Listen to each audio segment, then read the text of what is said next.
Muy buenas noches a todos, comenzando semana. Seguimos luchando por los derechos humanos de todos los venezolanos, seguimos luchando por los heridos, más de 15.000 heridos a nivel nacional, luego de las protestas pacíficas que dimos en las calles por la libertad, por nuestro país. Más de 128 asesinatos durante las protestas pacíficas, y repito, pacíficas, porque siempre salimos a marchar y a la calle de forma pacífica por lograr la libertad.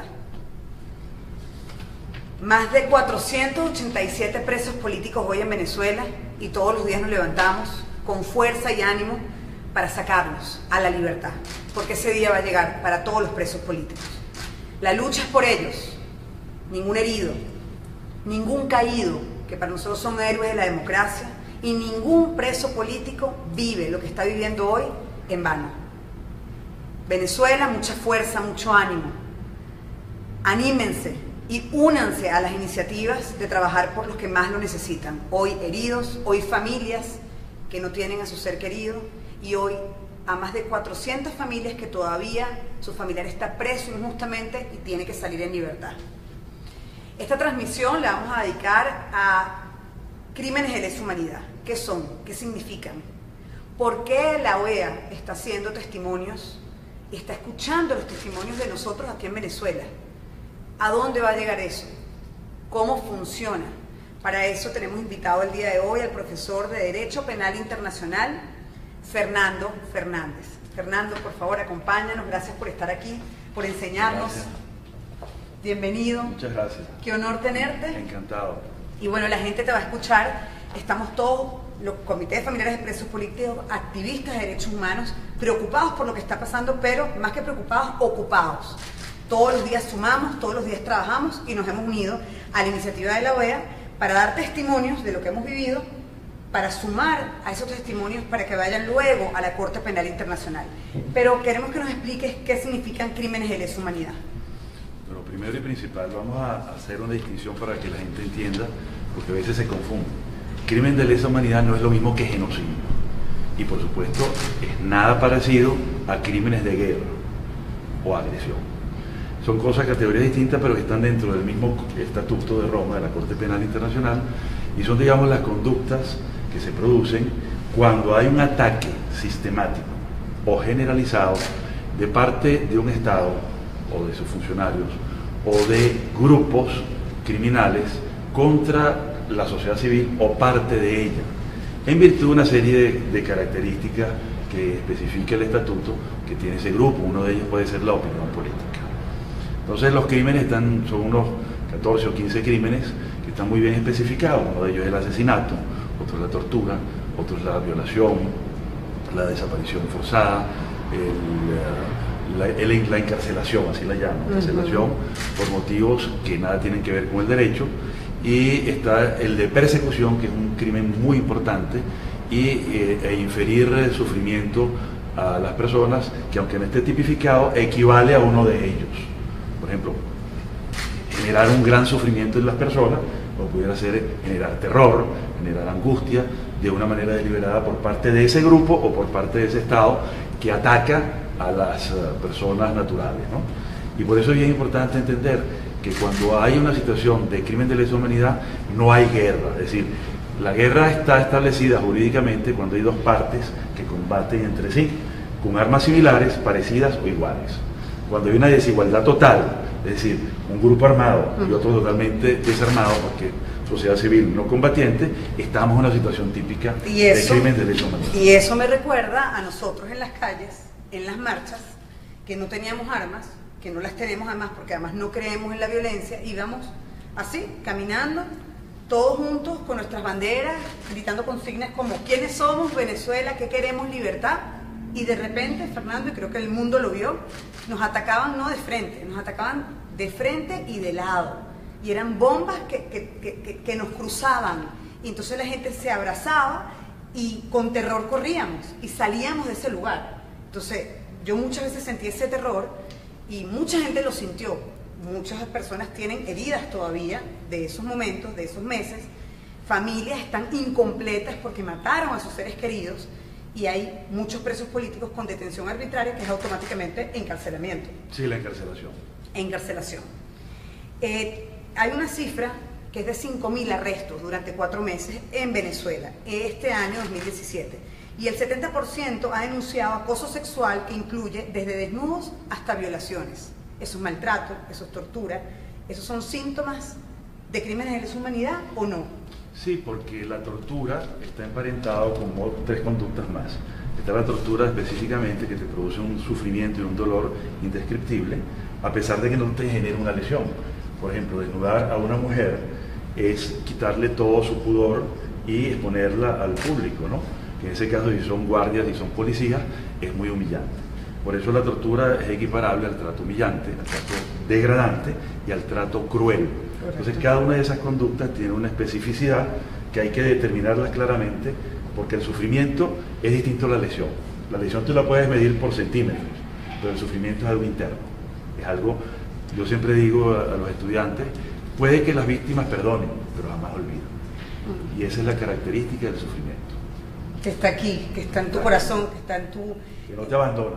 Que no te abandona, que en nuestro caso, en el Comité Familiar de Presos Políticos, nosotros tratamos de convertirlo, o lo hemos convertido en fuerza, porque no dejamos que ese dolor se convierta en rabia, sino que lo que hacemos es motivarnos y luchar todos los días para que no siga pasando en Venezuela. Claro. Ahora, Fernando, una pregunta. Nosotros tenemos aquí una lista de por qué esto está pasando, ¿no? ¿Por qué la OEA está haciendo estos testimonios y por qué está uniendo el sistema interamericano, que son todos los países de la región y del sistema, para llevar estos testimonios a la Corte Penal Internacional o para evaluar si hay crímenes de lesa humanidad o no? Y lo que nosotros hemos investigado es que dice que Amnistía Internacional publicó un informe de lo que está pasando en Venezuela. El Alto Comisionado de Derechos Humanos dice existencia de una política destinada a reprimir y disenso político e infundir temor en la población a fin de frenar las manifestaciones, dijo el Alto Comisionado. También el Consejo de Derechos Humanos de Naciones Unidas dice que hay que tomar medidas. También congresistas chilenos y colombianos ya denunciaron a Nicolás Maduro como responsable de estas violaciones y estos crímenes de lesa humanidad. Y ahora, pues esta fuerza que tiene el fiscal, el ex fiscal de la Corte Penal Internacional, Luis Moreno Campo, que es quien está escuchando directamente a él los testimonios de venezolanos que pues narran cosas que han pasado en Venezuela, además con criterios muy fuertes, ¿no? Con pruebas, con hechos, con videos, con palabras incluso de Nicolás Maduro y de funcionarios del Estado. Y el Estatuto de Roma, cuéntanos específicamente. En Venezuela se ratificó en el año 2000. Sí. ¿Qué significa eso? Bueno, Venezuela tuvo un récord porque fue el primero de América Latina y el 11º del mundo en firmarlo y en ratificarlo. Y tuvo una destacada figuración tanto en la última etapa del gobierno del doctor Caldera como luego con el presidente Chávez, en firmarlo uno y en ratificarlo el otro, ¿no? Pero no ha legislado internamente, con lo cual la tercera fase del trámite legal no se ha cumplido. Tenemos ahí un vacío importante, por eso cualquier cosa que se pueda hacer en esta materia tiene que hacerse ante la Haya. Ante la Corte Penal Internacional. Entonces ya hay 7 denuncias que no han sido admitidas ni siquiera desde que empezaron ellas. Entonces entiendo que el trabajo del señor Almagro es muy inteligente y muy oportuno y además muy bien centrado, ¿no? Él el 17 de julio emitió un informe de unas 60, donde describe una cantidad de situaciones parecidas a esas que está narrando y donde dice, bueno, esto hay que estudiarlo para ver si estas conductas son o no son un crimen de lesa humanidad. Porque también tenemos información de que Nicolás Maduro y funcionarios del régimen actual, del Estado venezolano, ya están denunciados por graves delitos de lesa humanidad. O sea, ya a la Haya, que es la Corte Penal Internacional, ahí han llegado ya denuncias. Pero lo que está haciendo hoy Luis Almagro desde la OEA es muy fuerte precisamente porque entra el sistema. Claro.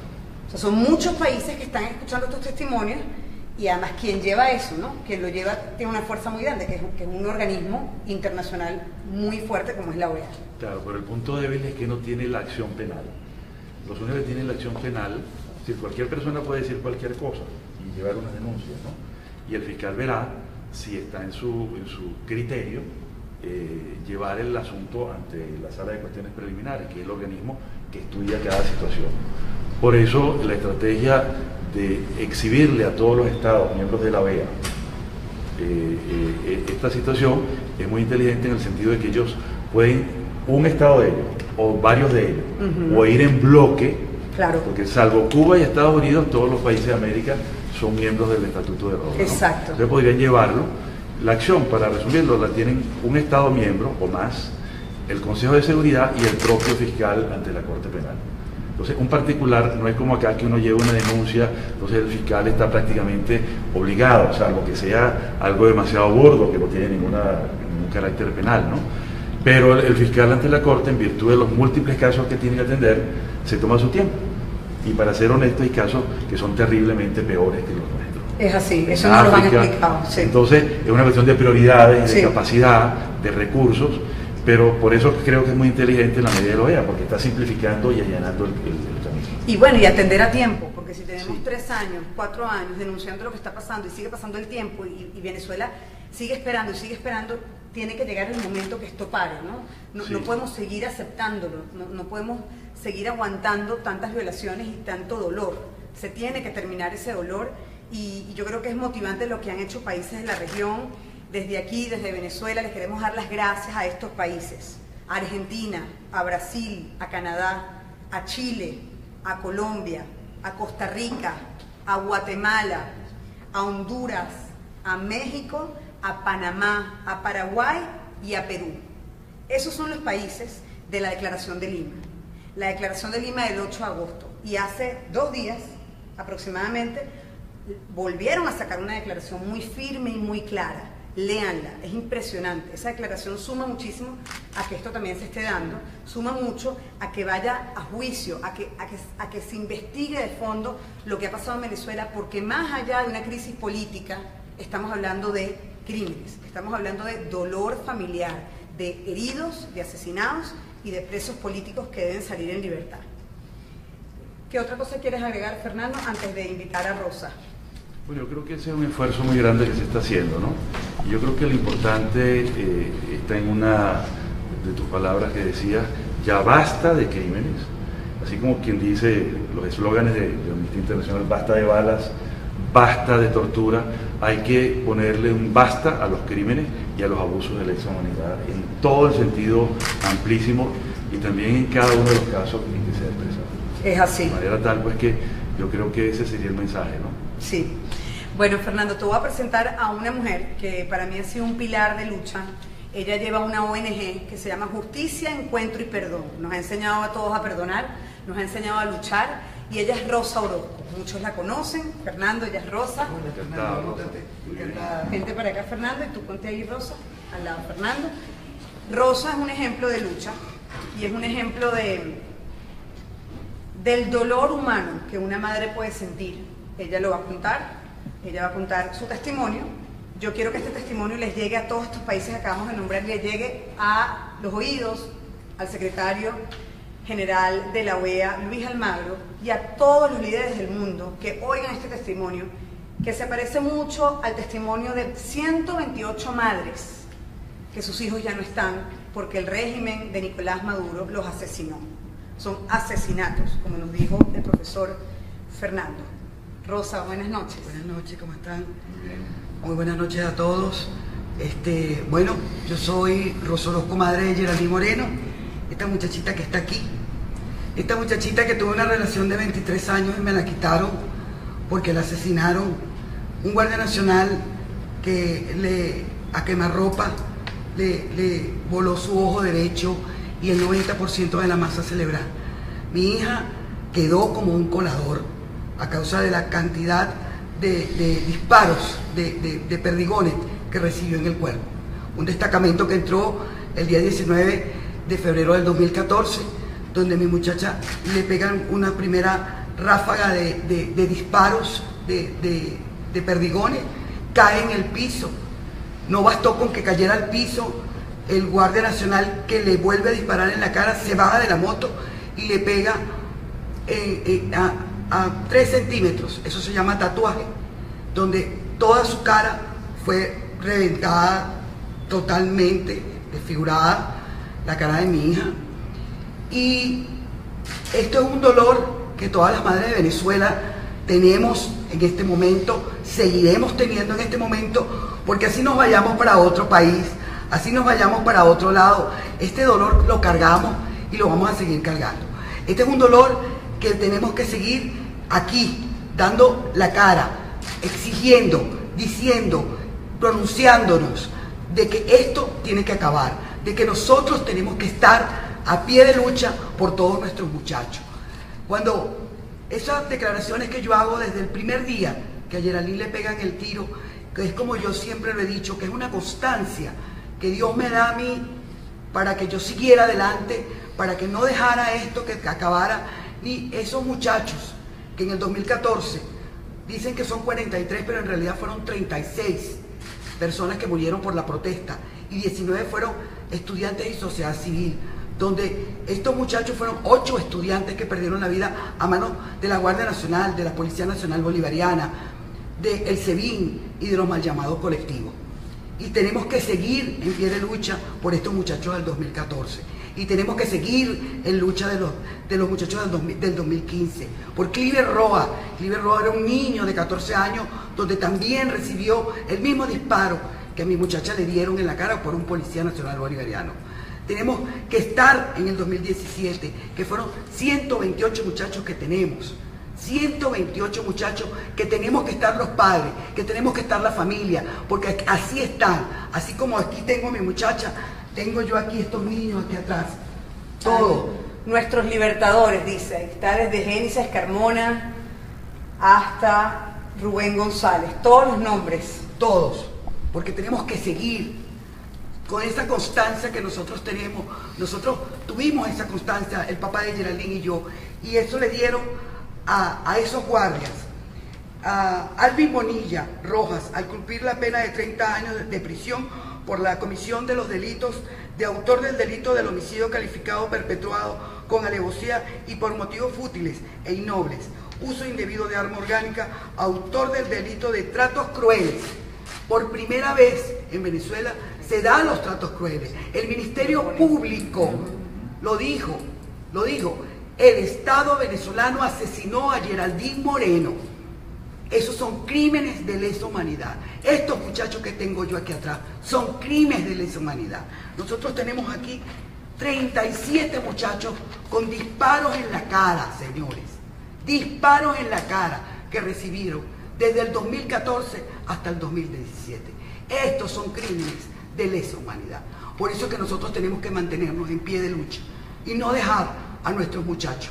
No importa que la calle se haya enfriado, no importa. Nosotros tenemos que seguir en la calle, tenemos que seguir denunciando, tenemos que seguir diciéndole al pueblo venezolano que esta gente no está sola, que aquí está una madre que está dándole la mano a todos ustedes y que seguiremos adelante. Sí, señor. Y lo hablamos con la mamá de Neomar, anoche estaba hablando con la mamá y papá de Neomar, lo hablamos con la mamá de Pernalete, con la mamá de tantos, porque estamos conectados. El Comité de Familiares de Presos Políticos está siempre en contacto con familiares de los caídos, Fernando, y nos nutrimos mucho. Como yo te decía, yo aguanté la cárcel de Leopoldo 3 años y medio mientras estuvo en esa cárcel militar gracias a Rosa. Y Rosa fue un bastón, porque yo pensaba en ella y decía, si ella puede, que le mataron a su hija, yo también puedo soportar esto, y sigo soportando, porque Leopoldo sigue preso. Y tantos están presos y los tenemos que sacar. Y va a pasar, ese día va a llegar, pero es liberarlos a ellos y es liberar al país de estos tratos.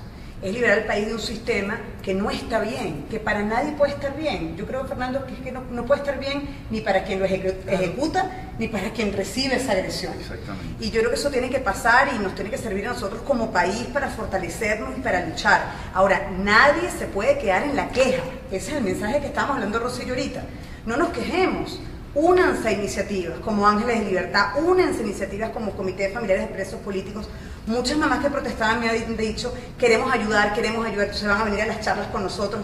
Hay tantas cosas por hacer, pero hay que luchar. Es que siempre lo he dicho, Lilian, ya nosotros no podemos comprometernos como víctimas. Nosotros tenemos que de aquí en adelante ser victoriosos, porque nosotros no podemos dejar del país que es de nuestros hijos a nadie. Esto es de nuestros hijos y la única manera es que nosotros luchemos.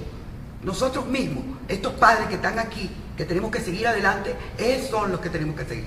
Fernando, ¿qué mensaje le das a los venezolanos que hoy tienen desesperanza? Que hemos vivido, hemos sufrido, hemos aguantado mucho y de repente hoy no ven la luz. Cuando países caen en sistemas como estos, cuando en países hay violaciones sistemáticas de derechos humanos, tú has visto mucho, ¿no? Tienes mucha experiencia.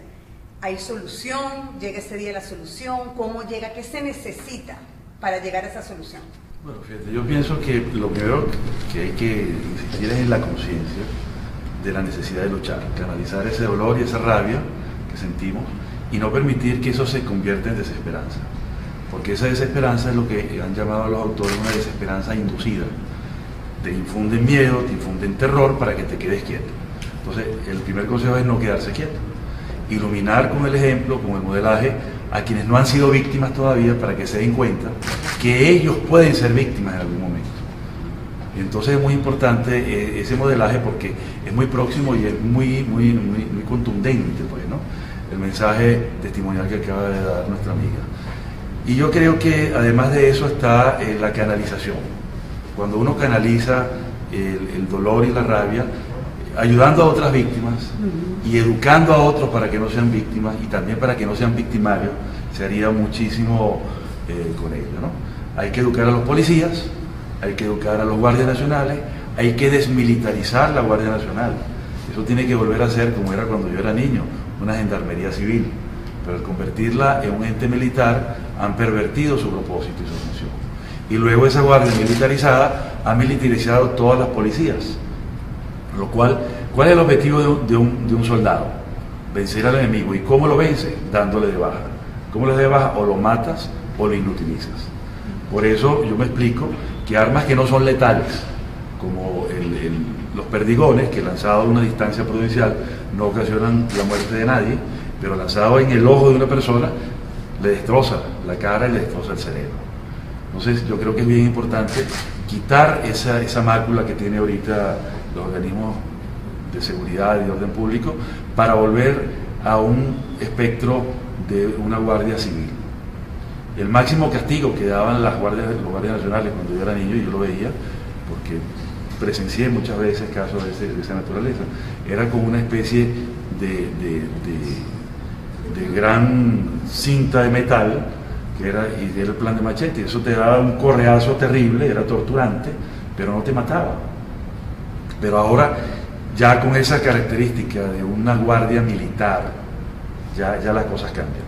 El Guardia Nacional y la policía trata con ciudadanos, no con enemigos. Sí, y nosotros sentimos en esas marchas muchísimo cómo disparaban al pecho, o sea, disparaban, vitales. Disparaban, y puedes contarnos, Rosa, lo que nos estabas comentando ahorita en reunión, de la estadística que hay, de la cintura para arriba, o sea, de la no cara. era dispersar, era a herir. Imagínate tú, en el 2014 hubo a 9 corta personas a corta distancia. Pero esto es peor, porque estos son tiros, perdigonazos, cartuchos a la cara y al cuello. Entonces en el 2014 hubo 9, en el 2015 estuvo el de Cleaver, y en el 2014 terminamos con... En el 2017. Y en el 2017 terminamos con casi 20 y pico de personas, 30 y pico de personas, tenemos 37 personas, 2014, 2015 y 2017. Entonces son personas que les hirieron el rostro, un periodo de muchachos que tienen entre los 17 y habían personas mayores, pero de 50 hasta 53 años, estudiantes, muchachos deportistas, sí, muchachos jóvenes. O sea, todo, este es el cálculo de jóvenes. O sea, lo que a mí me molesta, el joven que protesta, el joven que pide una Venezuela libre y democrática. Que quiere el futuro. Exactamente. Quiere esperanza. Entonces, eso es para que nosotros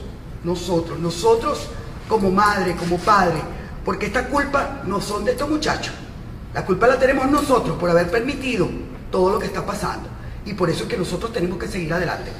Y no quedarnos en ese letargo de que si yo pude haberlo hecho, vamos a hacerlo, porque para eso tenemos vida y Dios nos sigue dando esa vida. Y Dios está con nosotros y seguirá con nosotros y vamos a salir de esto. Amén. Así es. Fernando nos comenta de esa Guardia Nacional, de esos militares, de esa Fuerza Armada, de esos uniformados, y siempre tenemos un mensaje aquí para ellos.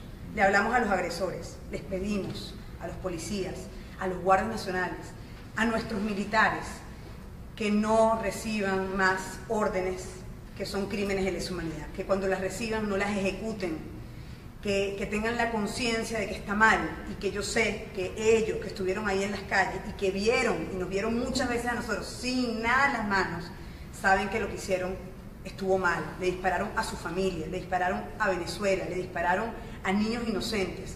Esto se tiene que terminar, y el mensaje es hacia ellos, porque hay alguien que ejecuta esa orden. Así es. No es quien da la orden, es crimen de lesa humanidad quien da la orden, pero es tan responsable el que da la orden, que en este caso fue Nicolás Maduro, con un plan Zamora, hasta el que disparó ahí, en esa calle, en esa marcha. Y de eso hay testimonios en video, en fotografías, y el testimonio más grande, que es el de madres como Rosa Orozco. No, Lilian, y por ejemplo en el caso de Geraldine, como siempre se lo digo a los guardias, ¿dónde está su general en el mando?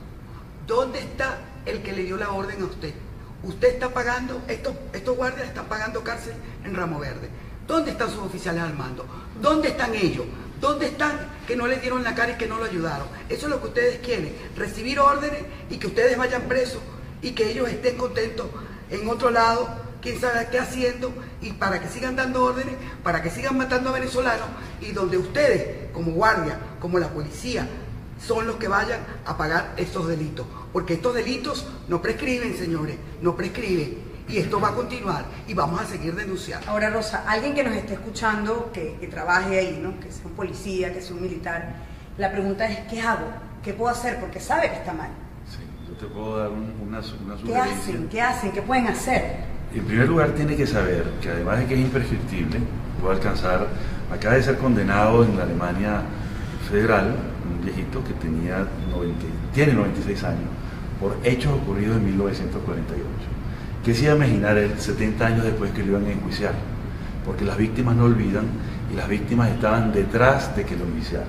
Y fue condenado a 4 años de prisión. Sí, terminará de cumplir su condena cuando tenga 100 años. Imagínense ustedes, ¿no? Ese es para que la gente entienda. Entonces, en primer lugar, nadie está obligado a cumplir una orden ilegal, pero sobre todo, en crímenes de lesa humanidad, nadie puede alegar en su defensa que no sabía que lo que estaba haciendo y que lo que le ordenaron era un crimen. No es una defensa admisible, es decir, ni se toma en consideración. Todo oficial tiene que saber lo que es un crimen de lesa humanidad. Entonces, primera cosa, entrenarse, capacitarse, conocer, informarse. Y lo tercero sería conjugar 3 verbos. El verbo de prevenir, impedir y reprimir. Prevenir es prepararse, que eso no ocurra. Impedir es que si ves que lo están haciendo, impedir que se haga, obstaculizar, y si te lo dicen a ti que lo hagas, no hacerlo. Y lo tercero es la represión, que es la denuncia o la acusación penal por el hecho y por la orden ilegítima. Okay, ellos pueden hacer eso. Ellos pueden gente hacer. Que sabe que no está de acuerdo con lo que está pasando en Venezuela, que no quiere reprimir más, que no quiere disparar a inocentes más, que no quiere actuar bajo esa orden, que saben que está mal, es momento de alzar su voz. Es momento, hay formas, hay abogados, hay organizaciones. Rosa tiene una ONG que se llama Justicia, Encuentro y Perdón, está la OEA. Así es. Conéctense, busquen ayuda. Hay gente que está organizada para buscar esos testimonios y para que alcen su voz, como lo vimos de un alto rango militar, un militar en la OEA, hace un par de días. Así es. Para cerrar, los invitamos a todos a ser ángeles, ángeles de libertad. Es una campaña de humanidad, es una campaña para apoyar de forma humana, una campaña humanitaria. Apoyamos a familiares de presos políticos, a heridos y a familias que han tenido algún caído por las protestas pacíficas que vivimos en Venezuela.